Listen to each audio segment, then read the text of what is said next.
Thank you very much for your patience and welcome to the squad announcement press conference for the September window of Concacaf World Cup qualifying. It's the final round. Thank you very much for everybody being here this morning. For those present here, we kindly ask that you please put your cell phones on a setting that will not disturb others during the press conference this morning. That would be much appreciated. As you know, September 5 and 9 are the upcoming matches in this window. September 5 away against Bermuda in Hamilton, and September 9 right here at the National Stadium in Kingston against Trinidad and Tobago. I'm joined with the head coach of the Jamaica Senior Men's National Team, Coach Steve McLaren. He will go into some opening remarks, and then after that we get into the squad, and then of course questions from members of the media. But before doing so, I want to acknowledge the work that has been done this morning for setting things up. We want to say thanks to the technical team of Kingston Made Productions and MG, and also our marketing manager Avery for setting this together, Tanya as well, and also to our sponsors that is here as well in St. Mary's Jamaica Producers. So that is greatly. Thank you very much for your help for this morning. So we'll now turn over to Coach McLaren, who will get into some remarks. Thank you, Simon. Welcome, ladies, gentlemen. Pleasure to be here, back here, and looking ahead to football. As you see from the squad, there's 26 in the squad. We have quite a few injuries and quite a few niggles. It's normal at this time of the season. And the injuries we have got are Andre Blake, Deschamps Bernard, who's been long term, Latiba Dier with bone bruising, Bobby Decoba Reed, who's very close to coming back, and Leon Bailey, who very unfortunately celebrated joining Roma, and his first training session unfortunately got an injury, which is quite a few weeks. So we miss them. The size of the squad is more than normal, 26. Why? We've got quite a few niggles. We've got games this weekend, so we're awaiting if players come through. We've got the likes of Ian Frey, who's returning from a adductor injury, who played 90 minutes for the first time the other night. And yeah, we're hoping that he doesn't have side effects. He's got a final on Sunday, and we're going to assess him after that. Ethan Pinnock played 60 minutes on Tuesday. He's been injured in pre-season. We hope he plays tomorrow to get some minutes as well. We assess him. Amari Bell, seeing if he plays tomorrow. He has a little niggle too. Anglin, as everybody probably saw on the island, and I did, that he got a hamstring injury, came off. We're hoping that it's not too bad, but he needs also assessing tomorrow. So we have one or two situations where we might lose players. I didn't want to bring in players last minute, so that's why we've had additions to the squad. We welcome new players. Kyle Duncan, we've been following for quite a while, New York Red Bulls, and watched him quite a few times, a lot of potential, so we bring him into the squad. Kadamatari from Sheffield Wednesday, watched him a lot last year when he was on loan at Lincoln. He's gone back to Sheffield Wednesday, had a terrific start to the season, and I look forward to seeing him on the training field and in the games. And of course, Ian Frey, we followed him from the first day we're here. Again, he's been unfortunate with injuries, and he needs a run of games. He's getting that with Inter Miami now and getting stronger, and can play right back, centre back and centre midfield. So somebody who is the future of Jamaica, but I see him as also for now. So I hope that he can come through the weekend okay. In terms of, I'm looking forward to the two games we've got. Bermuda next Friday. I know Naki Wells very well. I coached him, so he's just been brought into the squad, or back into the squad, so he will be a big threat. They've got tremendous spirit, which we have to match, and we have to respect the opponent. We know that from our BVI experience, our St. Vincent experience, and my motto is no easy games in the Caribbean, and that one will not be. And then, of course, we have Trinidad on the 9th in the National Stadium. Be nice to go back there. Old rivals, I think they're growing, and Trinidad are what I call a dangerous team.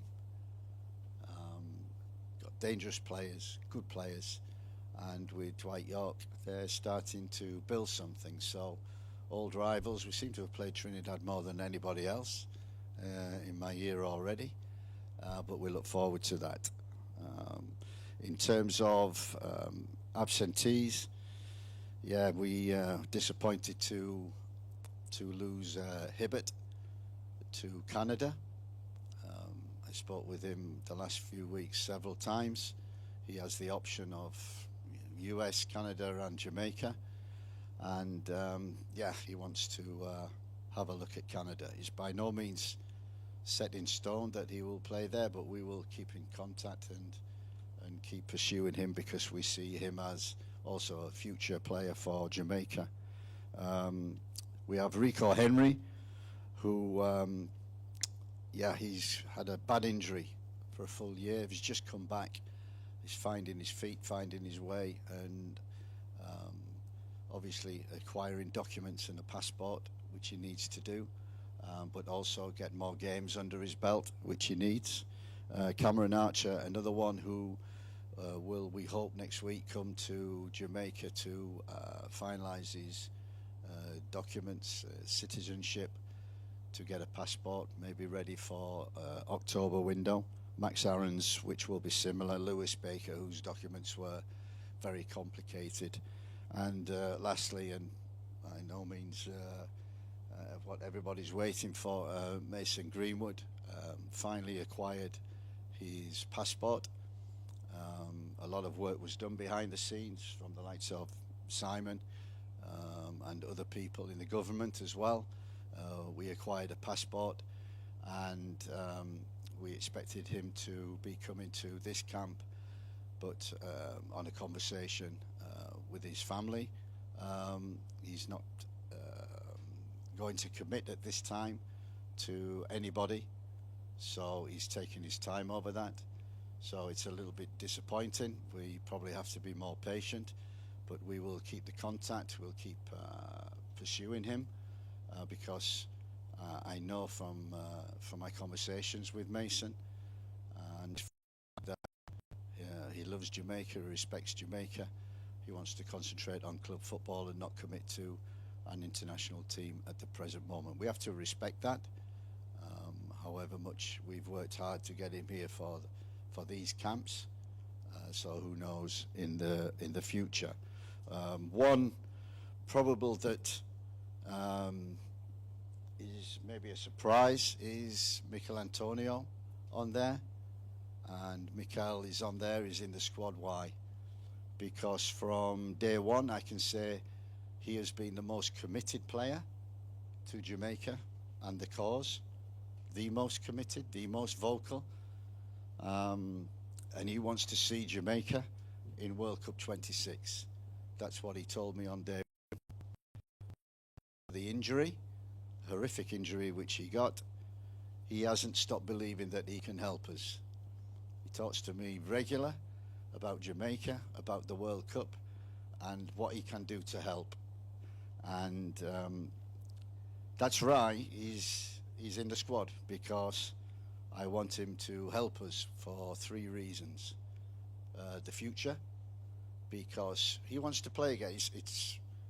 It's unbelievable what he's been through, and he still wants to play football, and he wants to play football at a high level, and he's working hard to do that.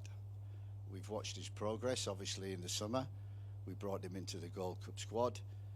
I've watched him since. He's training with West Ham. I've watched him play 2 games for the under-21s. He's building his fitness up. He hopes to get a club by next week. And to build his fitness, I think he can come and join us and train with us, and build his fitness. He will provide competition for the other strikers. competition for the players. There is no better warrior on the field than Michail. So in the second reason he's here is because of that. I want him on the training field. I want him driving training, which he does. And he wants to be the best, and he wants to prove that he can be the best. So he still thinks he's better than everybody else, and he wants to come here and prove that. And the key thing is he's such an influence in the dressing room and around the place with his leadership, his example. He's a big influence, and therefore I have no hesitation in bringing him in to the squad to help us and to prove himself. So that sums up the squad, the games that we've got ahead. I look forward to it, and obviously any questions, please fire away. Thank you very much, Coach. Before we get to the questions, just to run through for those personally who are here. Goalkeepers, Shaquan Davis, Jamali Waite, Tafari Chambers. Defenders, Dexter Lembakisa, Kyle Duncan, Damian Lowe, Richard King, Ethan Pinnock, Mason Holgate, Amari Bell, Greg Lee. Midfielders, Isaac Hayden, Ian Frey, John Russell, Casey Palmer, Karoy Anderson, Kevin Lambert, and Joshawn Anglin. And the forwards, Kaheem Dixon, Demarai Gray, Ronaldo Cephas, Tyrese Campbell, Warner Brown, Michail Antonio, Shamar Nicholson, and Bailey Kadamatari. So we'll now open the floor for questions. Please raise your hand, and once you're indicated, you can pose your question to Coach McLaren. Thank you. Yes, go ahead. Good morning, Coach. Good morning, Simon. John Stewart, JFF Live. So, a number of the Reggae Boyz over the course of this summer made a number of moves to new clubs in hopes of either getting more game time in the case of Kaheem Dixon or just playing at a higher caliber in terms of the tier of football. How do you think this bodes for our preparation for the upcoming qualifying games? I think it's important. That was one of the key messages that were delivered to the team after exiting the Gold Cup, was we have an opportunity now to get a good pre-season under the belt, for players to get settled at new clubs, which quite a few of them were out of contract, and they've achieved that, and to play minutes.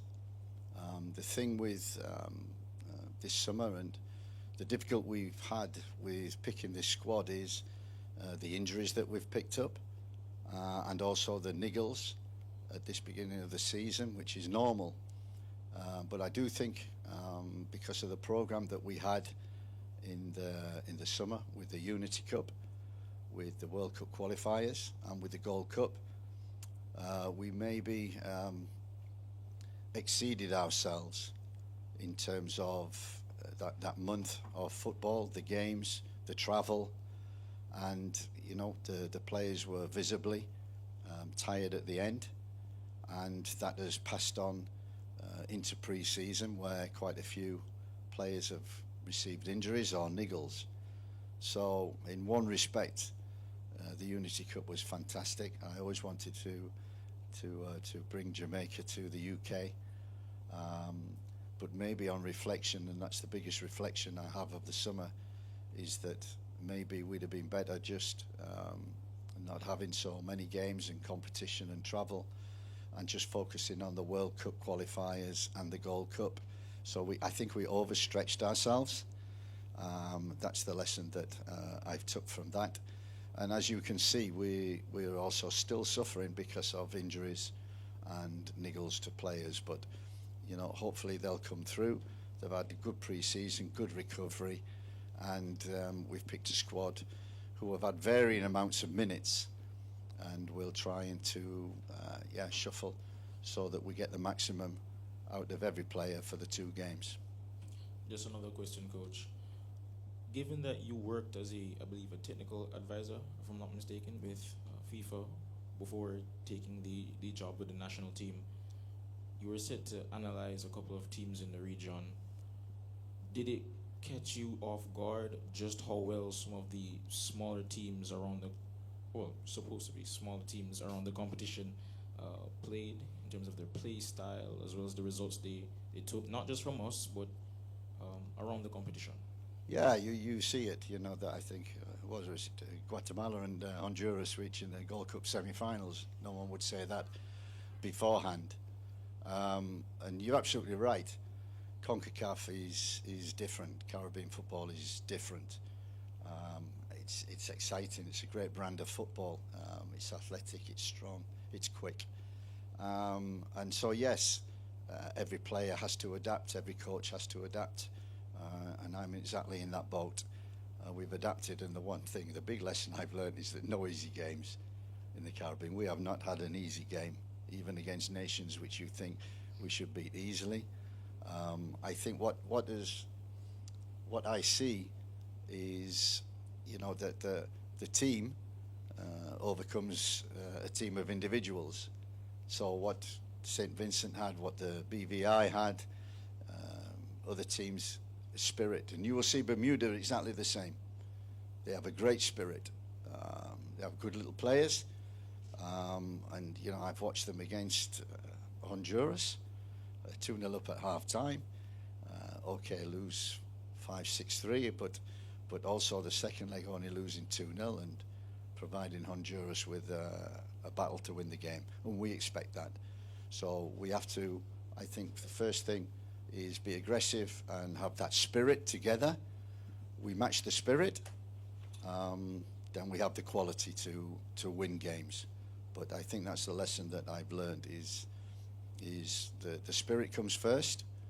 You have to overcome that in the opponent in the Caribbean, and then hopefully the quality will come through. Thank you, Coach.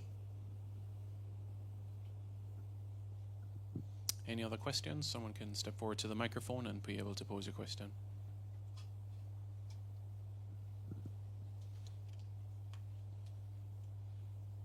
All right, go ahead, Bryce.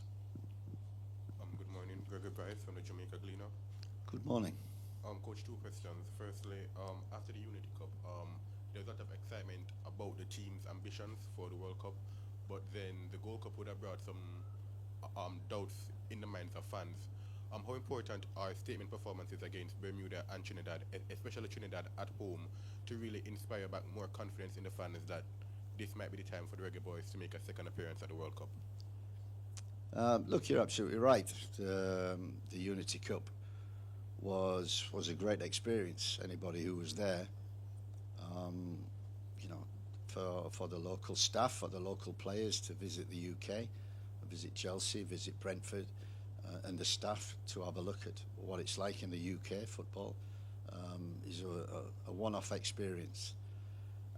The support that Jamaica got in that in the games in the Brentford Stadium was incredible, and people still, they pull me now and say, you know, when I go down to London, how much they enjoyed that week, the two games against Trinidad and Nigeria, and the way, the spirit of the team and how they played. So I think it was a great exercise, but in the end, we really in the summer, what we did, we focused on the World Cup qualifiers. Our main priority was to finish top of the group, so we stayed in pot one, and we built from the Unity Cup, and I think it was the best performance that we'd had in the year that I've been in charge, especially at the National Stadium, was beating Guatemala. I think it was a great performance. We scored goals which we'd never done at the National Stadium before, and we controlled and dominated the game. And I think that's where we peaked. We kind of, a big emotional high for us, and you could see, you know, okay, we competed against Guatemala. Guadeloupe, we came back, controlled the game, but you could see the last 15 minutes, the tiredness was there. And the Panama game, when you look at the Panama game, the start was very poor. The rest of the game, yeah, we created chances, should have had a penalty, could have been different, but it wasn't, and we went out. It was a harsh lesson, but one in which, yeah, if we had to plan again, we probably wouldn't have the Unity Cup. But, you know, we are where we are, and I think it was a great experience the whole summer, good and bad, because the team were were lauded after Guatemala, and obviously the other side of football, going out of the Gold Cup was a huge disappointment. Now we have to come back strong, and this is what we've worked a year for from day one. As I said, we want commitment from the players, we want that spirit from the players, because we have the quality.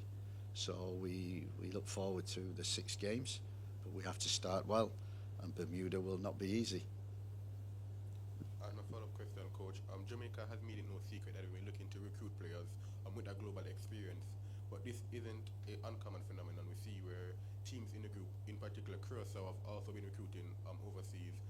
One of those players they reportedly have acquired is Tai Chung, a player as I believe you'll be familiar with that Manchester United connection. How closely have you been following these new arrivals to the Caribbean for the other teams so that we aren't caught unaware when we face them on the field?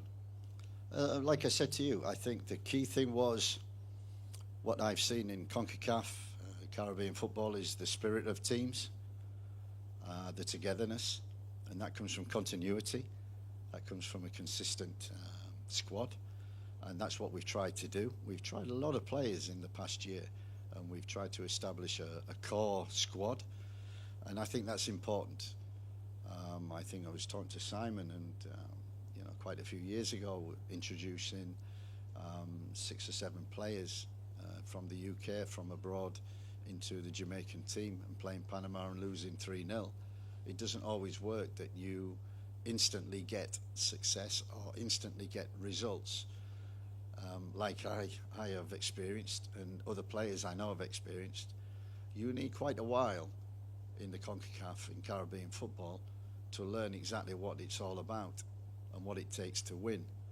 And we want to keep that core group together, and the players who know how to win at this level and know the experience that Bermuda will not be easy, that Trinidad is also a dangerous opponent. We need that. So sometimes you can get a lot of newcomers coming in and being shocked and surprised by what they're playing against, the fields that they play on, and the travel. It's exhausting, and you have to get used to that. So we wanted to keep a squad together that knows this, that has been through the fire, that has had good results, bad results, and there's only one goal now, and it's from the start of the year, is to qualify for World Cup 26. Thank you, Bryce. Ronaldo? Good morning, everyone. Ronaldo Adams, CVM Sports. Coach McLaren, in the recently published Reggae Boyz Road to 2026 watch list, under the forwards category, there are 19 forwards. And when I do speak to our fans, both locally and abroad, one of their most glaring issues, they say that we don't score enough goals. The obvious answer and the obvious solution would be to convert the chances when given. However, we do not create enough chances. So would you say that we need to work on the engine room in that midfield, or is it that we need to find a proper, cohesive forward line, despite the challenges of not having much time to work with the players? But what would you say is the issue, and what's the solution for that issue to score more goals? Yeah, I think that's something that after the winter period, we assessed what we'd been doing for the 3 camps, and you are quite right, we weren't scoring enough goals, and we were quite solid at the back and keeping clean sheets. So getting results very close, but controlling the game through that. So we tried to see how we could score more. So I think 1 against St. Vincent, 3 in the second leg. I think 3 against Trinidad, 2 against Nigeria. 1 in the BVI, but 3 at home to Guatemala. And then obviously Guadeloupe 2. And Panama 1, and created a lot of chances in that. But saying that, we scored goals, but we conceded a lot as well. So all of a sudden you try to rectify one issue, which is score, and then all of a sudden you find you're leaking goals. And we've talked a lot about, and from my experience, everything is built around good defence. Good defence starts from the front. The front players have to work really hard to make sure the ball doesn't go through to midfield. If it does, it work so hard it doesn't go through to the back, and if it does, we defend the box for our lives. So if you keep clean sheets and you're good defensively, you have a very good chance of qualifying, winning competitions, winning trophies. I know that through experience. So that's something we need to focus on. We need to do that first. And we didn't do that during the summer period, although we did score a lot of goals. So we're trying to keep the goals going and making sure that we concede less. Because if we concede and become quite open, yes, you might win football matches, but yes, you might lose them. And that's what we experienced over the summer. We had that. So we have to get the balance right. And I think we talked about it a lot, focusing on the defensive side of things and making sure that we are a team that is hard to beat, hard to score against. And if we can be that, we know we've got the talent, we know we've got the speed and ability to create chances. And you're absolutely right, the conversion rate is not good. The chances created, we've improved on, but taking them, not so much. But still the key in any championship or anything, defense wins. And I always remember a big lesson when I worked with Sir Alex, and coming to the last 10 games of the season, I said to him, what do you want to work on? He says, I want to work on defense. You keep clean sheets, we don't concede goals, we'll win the league. And that's what it was. He built that Manchester United team on defense, and top teams do that. They're not easy to play against, they're not easy to beat, and they're always liable if they do that. The ability to score at the other end and win games. Secondly, Coach McLaren, I also believe that it's very unfortunate that we have to plea with our fans to come out and support us, especially, the strength of the 12th man. But if you were to plea with the Jamaican faithful to come out and support against Trinidad, what would you say to them? You're the most important people. I think it showed even in the Gold Cup. Okay, it was Guatemala. I know it was like an away game for us. Oh, what an atmosphere, fantastic. When you go to Nicaragua, fantastic. Honduras, great atmosphere. And the players love that. It may be against them, but they love that. But you imagine they love it even more when the crowd is full and they're supporting them. Like in the Unity Cup at Brentford was incredible. The support was and the celebrations, and you could see it from the players. And when it's an empty stadium or when you're away from, the emotion is not quite there. And football is an emotional game. And the one thing I've learned, Jamaican culture is emotional. It's way up there or it's way down there. It's never in between, which is great. But the only way that we can get up there is through everybody. It is a remark, the 12th man. But really, honestly, a full stadium, these players love it. And we want more of it. And we had that, Guatemala, I thought the Guatemala game as well in the National Stadium was great atmosphere. You could see the way the players integrated with the crowd. When the crowd are not there and the crowd are quiet, there's no integration. And you have to have that in a football match. You have to have emotion on the field, emotion off the field, good and bad. And you have to sync that together. And if we can get a full house and good support and sync that together, we'll be a difficult team to play against. Thank you, Coach. Thank you, Simon. Thank you, Ronaldo. Do we have any further questions this morning? David?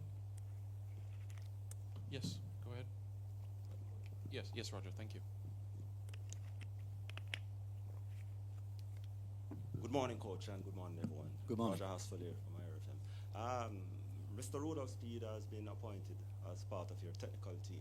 Could you, in your understanding of the situation, provide for us the information as to your understanding as to the role that he'll be assisting with you on the technical team? Yeah, I think it's the role that I expected and wanted from the beginning, was that relationship with Mr. Speed, because he brought me here. I spoke to him a lot of times before I came. He looked after me for 2 days while I was here, and it's probably my misinterpretation of things, but generally somebody like that is like a technical director, and every coach needs somebody at the side, a technical director. The most successful organizations that I've been involved in, especially in football, everything's about a triangle. Everything is about a triangle, and if you get the triangle right, you will be successful. And that triangle starts at the top with the president, with the chairman of a football club, with the owner of a football club, because they are the ones who make the big decisions and the financial decisions. You get that. Then you have a technical director who works between the coach and the president. What do you want, coach? What do you want, coach? You're coming into a new culture. This is what the culture's like, coach. This is what the crowd need. This is what they want. This is the players that they need. And so the experience that the technical director has, and I'm not saying he's a technical director, Mr. Speed, but what I'm saying is the amount of experience, not just in coaching, but owning a football club, knowing the Caribbean football, knowing the coaching landscape, being successful at that. I said, how can I not tap into that? And I wanted, from the first day, Mr. Speed very close to us. Because of his roles in various other organizations, and I asked him to be very close at the beginning, and he said he didn't really want it because of all the other kind of responsibilities that he had within Jamaican football, which I understood. And it was only really since he came to the Unity Cup that we've had him close, and we like that, and I love the president. He's fantastic. Anything that is happening, I can go straight to the president. I can go straight to Mr. Speed, and that's the job that he has. And I want to use the experience that he has on the island, he has of the players, of the opponents, of Caribbean football, of coaching, of his mind that he's got, because I respect it. You have to do that when you're being successful locally. So basically, for me, it's no different. He's stepping inside now instead of being on the outside. And we've had many conversations, and they're football conversations. And I've said that throughout, that we need more football. Not talking about logistics and flights and hotels and is people getting their money, is people getting paid. It's football. Come on, let's talk football. And so, Mr. Speed coming in and helping on that side, not just myself, but the staff, and giving advice, whether we take it or we don't take it, that makes me a better coach, and that will make the team a better team. So, I was all for him coming closer, and I've been wanting it from day one. So it's no problem to me. And as I say, I hope the triangle that we've got with the president, and I call him a technical director, but Mr. Speed is that, and myself, when you have that triangle right within an organization and syncing together, you will get success. So we hope for that. One more, and apologies if it was addressed earlier. There's a massive traffic on the road through bomb threats all over the place. But this situation regarding Mason Greenwood, we heard that he has gotten his Jamaican passport. The list, your watch list did not include him. Can you give us an update as to if he's still a part of the thinking going forward in terms of Jamaica's football? He's certainly not a part of our thinking for the next 2 weeks in terms of the camp and the players coming together, no. But for the future, of course, as a quality player. And it's quite simple. At the moment, he's not ready to commit to anything international football-wise. We have to respect that, but also keep in touch with him, but focus on what we have and what we can control. Thanks. Thank you, Roger. We have David, Ballpree TV. Good morning. Morning, Coach. Morning, Simon. Coach, as it relates to the watch list, you had included Tyrese Hall and Janira Johnson, two young, fresh midfielders. We are seeing that they're not in the final squad. Can you speak about them and also speak about the options that you have in midfield currently?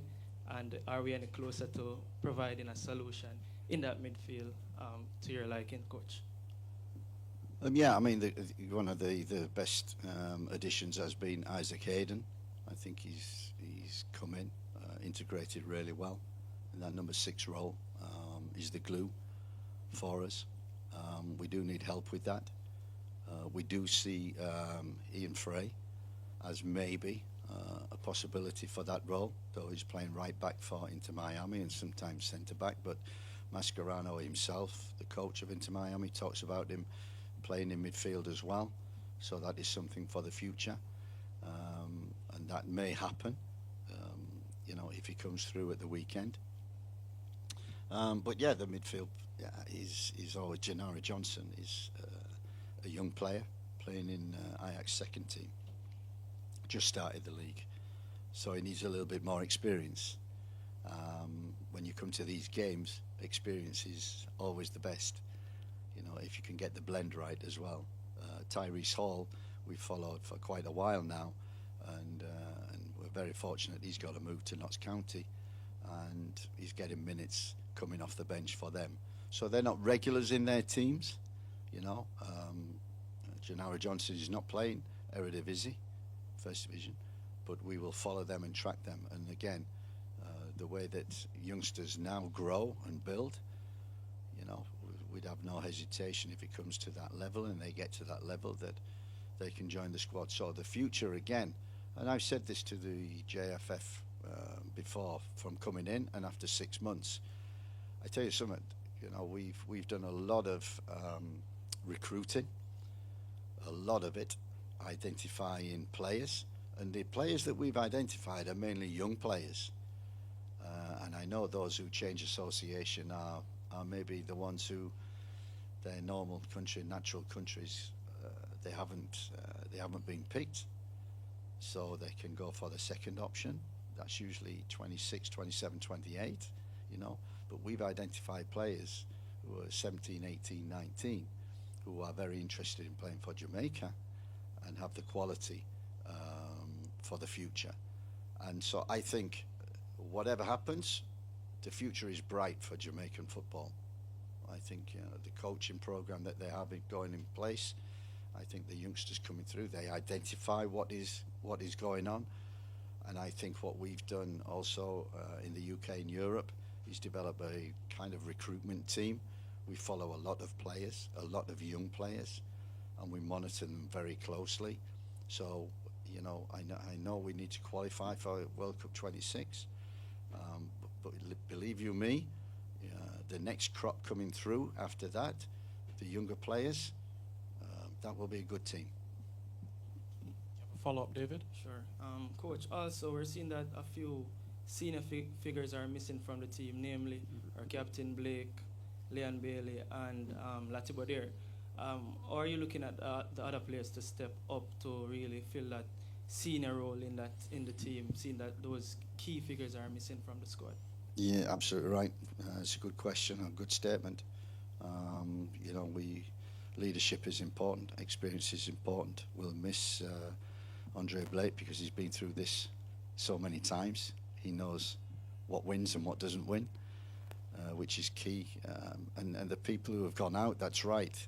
Latibo Dare is a leader, Andre is a leader, Leon Bailey in his own way, through what he does, is an influence and a leader. So we'll miss them, and we do expect the others to step up. It's one important reason why when Michail and we spoke, that he said I could maybe help in the dressing room, I could help on the training field, and if you think so, I can help on the field. So that's one of the reasons we've done that. Leadership is important. We have plenty of it in the dressing room. Amari Bell, who did really well in the Unity Cup as a captain. Ethan Pinnock, who can do that role also, and we've got other experienced players. So, yeah, you're absolutely right. People need to step up now for the next 6 games. Thank you, Coach. Thank you, David. Daniel, morning. Morning, Coach. Daniel. It's been a year since you've been here, and I know that you have tried a lot of players in the number 10 position, from McGee to Morrison. You've tried Bobby Reed, Demari Gray, and everything. Especially with no Leon missing, how do you, with these set of players, work out the creative side, knowing that's a huge part of what you try to do in the team? It's a good question. And again, it's one of the things that I loved about the Unity Cup, was that we had opportunity to give to the likes of Kahim, the likes of Cephas to start games, and the likes of, we brought in Burrell, who's moved to QPR. And we had a front three there who were very quick, very exciting, and some of the goals we scored were excellent. The maturity also of John Russell has been a big factor this summer, playing in that role that he does. And it's not necessarily that you need to play with a 10. We played the whole summer with 2 8s. That's either Demari Gray or Casey Palmer. And John Russell proved very effective in that. So, I think we've got the blend. In fact, we've got the speed, we've got the creativity. And the question earlier was absolutely correct. We create chances, but the conversion rate needs to be better. If we get that, then we'll win football matches.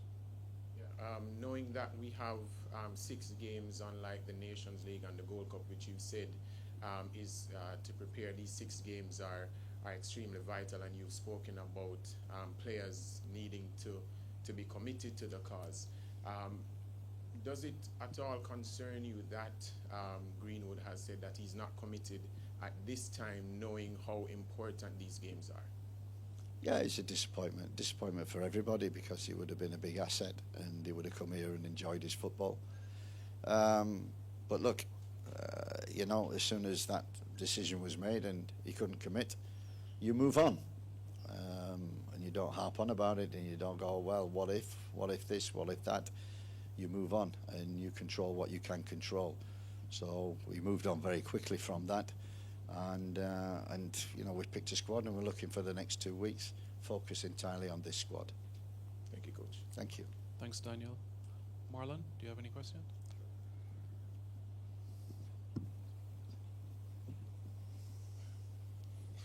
Marlon, yes. Good morning, Coach. You mentioned Ruler Speed coming to the technical advisory role, but are you looking forward to any more coaches or anybody adding to the technical staff to help you? Absolutely. And one of the key things when I came in, because I did want that, and the one thing that I've really learned a lot from is Merron Gordon. The first 3-4 months up until the Christmas period, I was learning on the job, and I want Mr. Speed there, but he said, no, you've got Merron, and Merron was a great help in terms of the culture, in terms of knowing players, and he's very smart at football as well, part of the coaching program. So he's got experience of that. He's got experience of all the players throughout the years, previous coaches, what works, what doesn't work. And I don't think I would have survived the first 3 or 4 months without Merron Gordon being on the staff. And even after the Christmas period, when we had a local camp, we more or less put Merron in charge of that. He put a squad together, local players. He got coaches around him, Andrew Pate, and we played Trinidad twice, and we won the games. And he did a great job. So he's been a fantastic help for me, giving me advice. I don't know, it's not about me. It's not. It's about the players, and the better players you've got, that's great. But you need staff around you also. And I've got a good staff at the moment. And yes, I've lost a couple along the way, but replaced them, and always had the likes of Trevor Sinclair, who's been great with the players as an ex-player, as half Jamaican.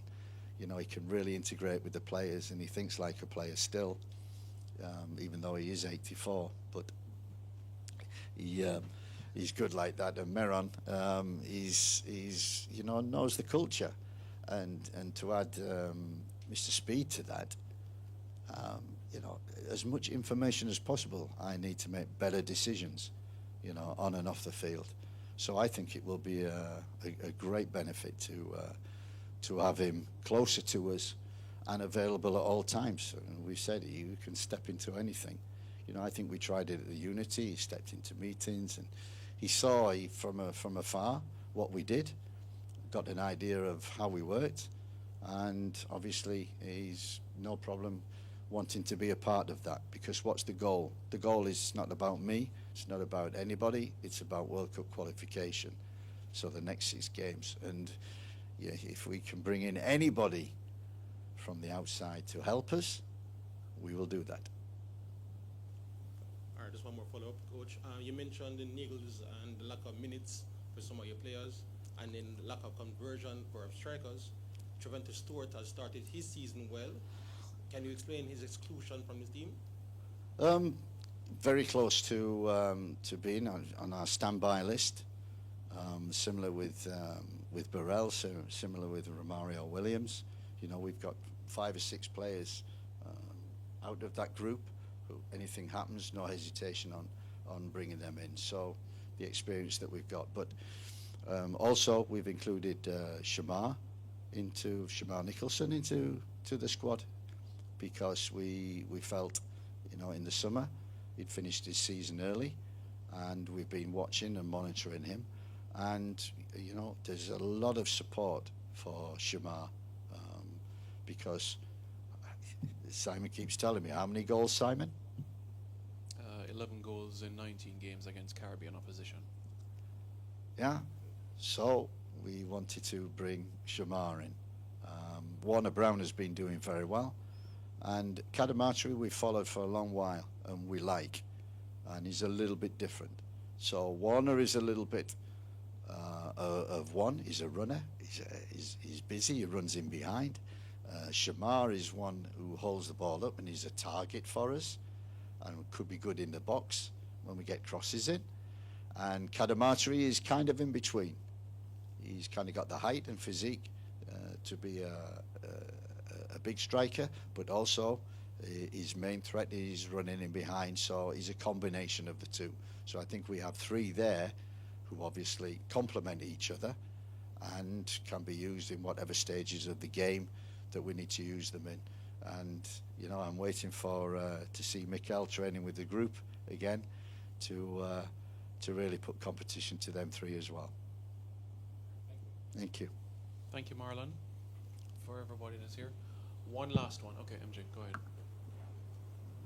Morning, Coach. Morning, Simon. Coach, the entire front line that was selected for the past 5 games who have only registered 1 goal at club level, and that's from Bailey Kadamatri. How do you plan to make these players who are misfired at their club click in the national setup? Yeah, because we know they can score, and normally in the beginning of the season, you're picking up rhythm and things. So, yeah, we have players who can score, and you're absolutely right. We're always monitoring minutes and how many games they've played, and once you get into a regular flow, then that's easier. So it is difficult at the start of the season, but we have every faith that the likes of Cephas. You see the way that Damari Gray has started the season at Birmingham. It looks a completely different player. The player that we saw a few years ago in the Premier League and at Everton, and everybody kind of noticed him and wanted him. He can score goals, he can create. So it's score and assist, and we've got players in the squad who can score and can assist. And you're absolutely right, conversion rate has to be better. And the likes of Shamar, has got a lot to prove coming back into the squad, and we want him to prove that. We want him to prove that in training. We want him to prove that in games, and when he gets the opportunity to do that, we think Kadamatri can score goals, which he did at Lincoln last year, and he scored 1 already. Remember, they've only played 2 or 3 games, so there's time to come. We got good because Kaheem Dixon is playing at Crawley and playing very well. So we've developed and gone on a little bit, and Warner Brown has really you know, when we were looking for goals against St Vincent, you know, he comes on, gets the penalty last minute, gets the first goal, and he's carried that on. So he's got big goals for us as Warner Brown. But I think also John Russell has been a big plus in terms of being a threat from that midfield position, getting into the box. So it's not perfect, it's not exact, but we're getting there. Slowly but surely, we've been over the year trying to get the balance right, trying to get the midfield right, so that we can get the balance between attack and defence, as I said earlier. Thank you. Thank you, MG. To everybody that is present, thank you very much for coming this morning. That's greatly appreciated. And those that tune in virtually, really appreciated. And we look forward to see you at the National Stadium come September 9 as well against Trinidad and Tobago. So hope everybody has a pleasant rest of their day and weekend and get to your next destination safely. Thank you.